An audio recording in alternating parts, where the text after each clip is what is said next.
Monsieur le maire, mesdames et messieurs les conseillers municipaux, je tiens à l'affirmer dès le début de mon propos, je voterai pour cette délibération. La culture a été maltraitée durant ces dernières années sur notre ville, avec le mandat de William Delannoy.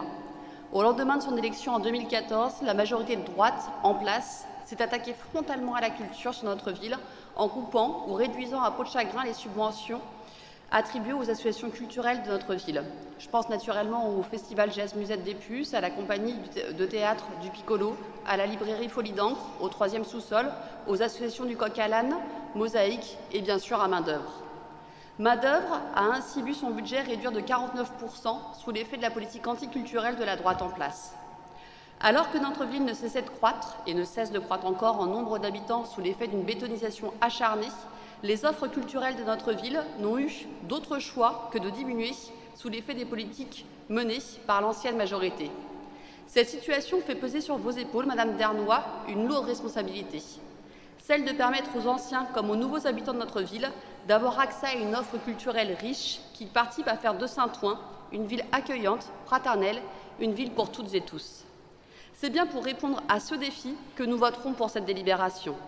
Ce redéveloppement d'une offre culturelle sur Saint-Ouen doit se faire en lien, en donnant une place plus importante aux lieux alternatifs culturels, aux tiers-lieux, qu'aujourd'hui une partie des politiques nient et qui pourtant accompagnent souvent les nouvelles pratiques culturelles urbaines dans les territoires.